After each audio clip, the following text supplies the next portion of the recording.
I want to ask you a question. What kind of game do you think Star Wars Outlaws is?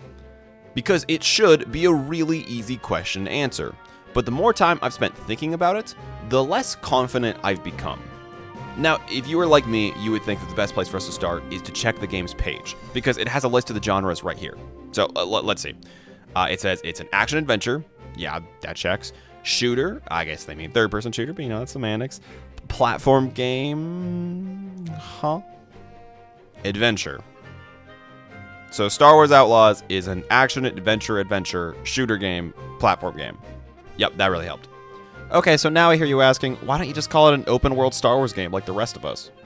And I gotta say, okay, fair, let's try that. This is a Star Wars open-world game. Better yet, it's a Star Wars action-adventure open-world game. Boom, there you go. That solves everything. I totally know what type of game this is now. Anyway, it's Star Wars Elden Ring, right? So we've exhausted both our options here. The marketing can't help us, even the game's page can't help us. So all that's left is to play the game and find out for ourselves. But before that, why does it actually matter what genre we put this game in? And I'll answer your question with another question. Do you judge Celeste on its facial animation technology? Or Mario 64 on its first-person shooting? Or League of Legends on its positive game community? No, because those features don't feature in those games.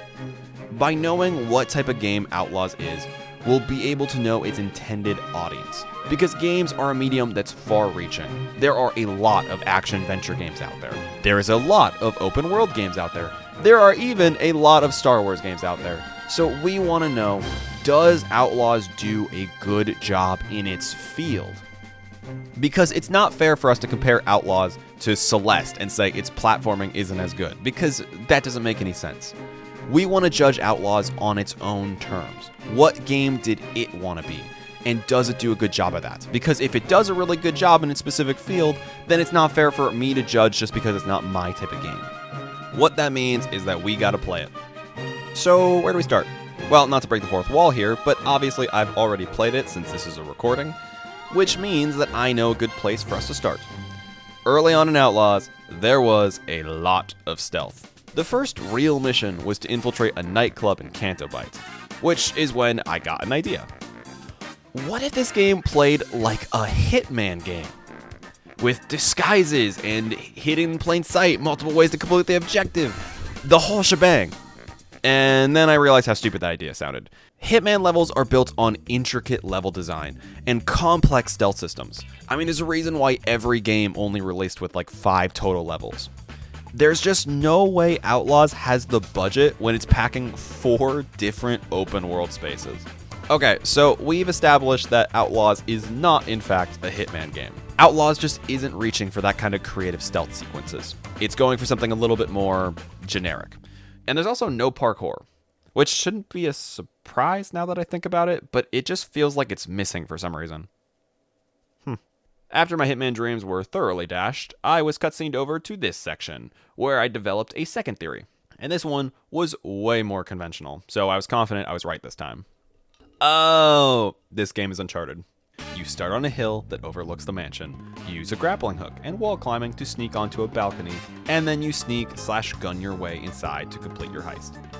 It is nearly a beat-for-beat retread of Uncharted 4's heist chapter. But even though they were so similar, that comparison deteriorated almost immediately. I have no idea who these people are. Kay just met them.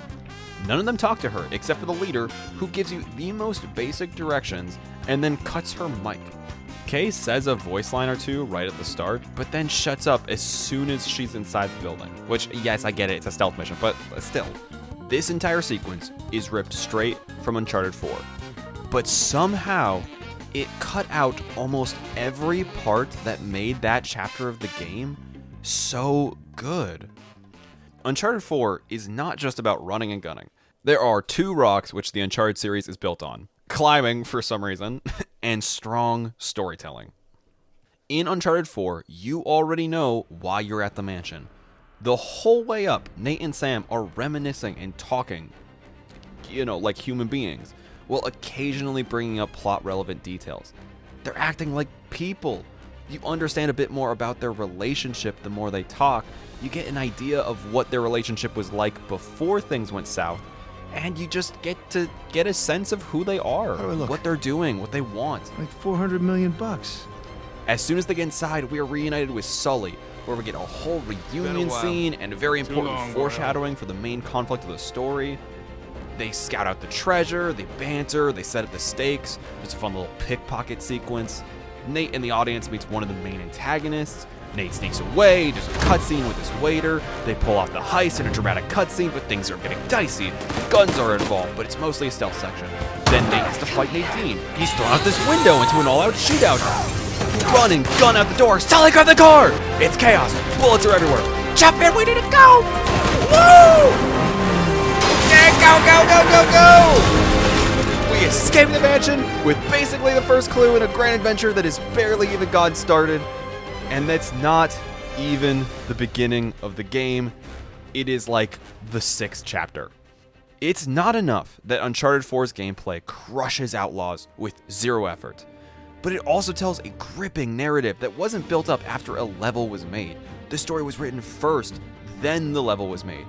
This is a story about characters you care about, who change and evolve. What's wild is that despite these two sequences being so similar, the comparison doesn't even feel fair.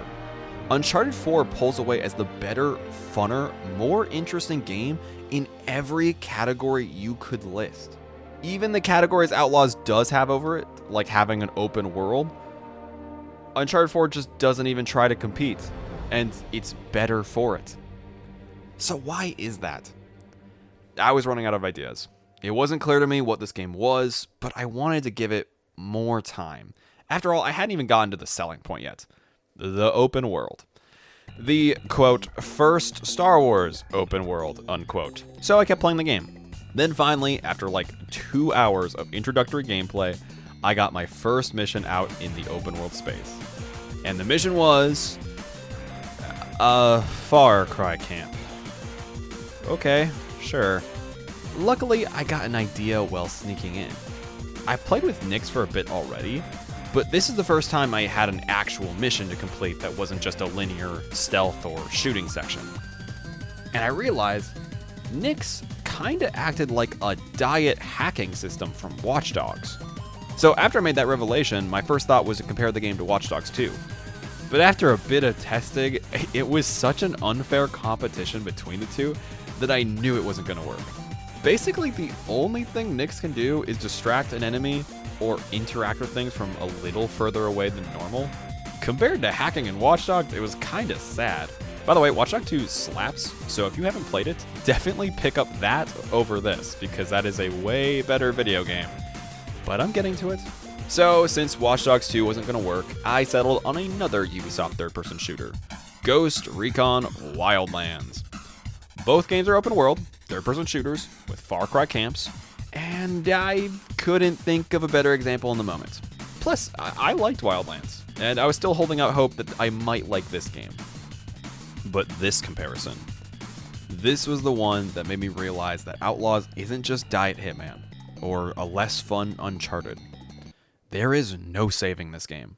The gameplay loop for both of them is sneaking into a Far Cry camp where you either do everything right and you get in and out without ever being seen, or you accidentally alert all the enemies in the area when you take down a guy with an explosive barrel. And again, things started out strong. This sequence in the Imperial base was my favorite moment in the whole game because it did this pretty well.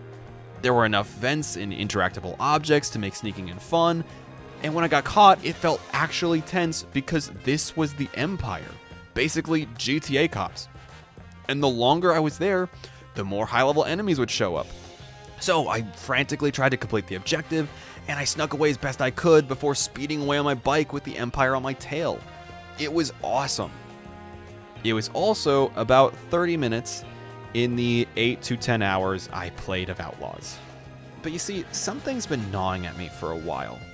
I've been writing down my thoughts on the game, and I was thinking, if this section was fun, why did it all fall apart the moment I did any other mission that wasn't against the Empire? And why did everything feel so limited? Like, I didn't have many options. It was always so simplistic. Wildlands wasn't getting me anywhere. So to find my answer, I looked for some other Ubisoft games. And I was hit with how dumb I was, because the answer was really obvious. Ghost Recon Wildlands, Far Cry, Watch Dogs. These titles are open world sandboxes, which means that the different game systems inside of them interact with each other. If you want a visual representation, all three of them have some version of this. You have a remote explosive device, like a C4, you place it on a car, and then you drive into a camp where you then jump out of the car and blow it up. These are two different systems. It's a car system and the explosive system.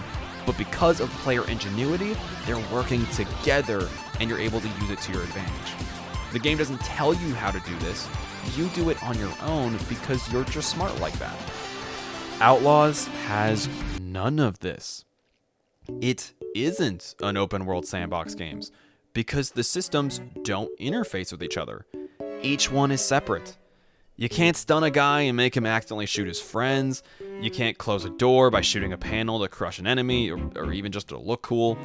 You don't have any gadgets besides basic grenades and your pistol. You can't steal vehicles or start fires or do anything except punch and shoot. And also slide, but I like sliding. The game only lets you have fun when it says you're allowed to. It only lets you do the things that you're allowed to do. Because why would I be able to rob people in an Outlaw game?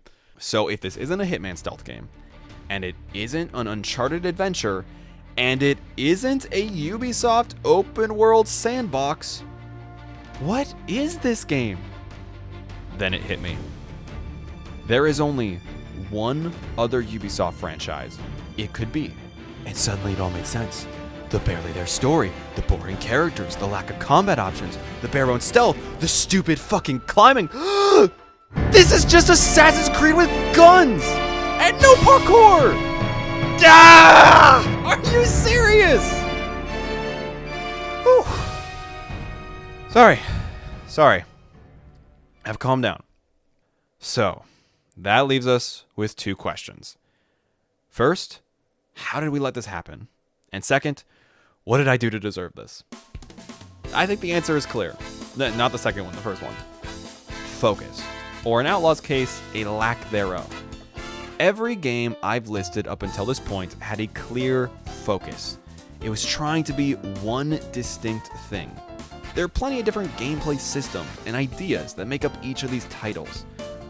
But at their core, they have a single identity. And maybe more importantly, each game found its own identity. Just because Uncharted is an action movie video game doesn't mean it didn't find its own gameplay systems. Just because Watch Dogs 2 is based on Ubisoft's previous sandbox entries doesn't mean its hacking isn't completely new and fresh. It really did find its own identity. Outlaws doesn't have that. Not only is it not focused on a single thing, instead trying to be like a bit of 3 or 4 games at once, but it also doesn't have an identity of its own. Its identity was borrowed. Its gameplay systems were borrowed. Its gameplay loop was borrowed. Even its story and world were, yes, you know it, borrowed. And just like real life, when you meet somebody who borrows all their personality traits from other things and other properties, you can tell. It feels insecure. Like Outlaws can't be confident in itself. And the saddest part to me about this whole thing is that Massive already found a clear identity for their last game. The Division 1, but especially 2, has some of the best cover shooting gameplay of any game ever. That was a game that knew its gameplay loop's identity, even if it struggled on the MMO side of things. If we got a Star Wars game that played like that, especially if it was multiplayer, dude, imagine a Star Wars game that played like that and it was co-op. Well, I wouldn't be making this video. Oh, and if you're about to comment something like, wait, are you saying that Assassin's Creed is bad too? Then yes.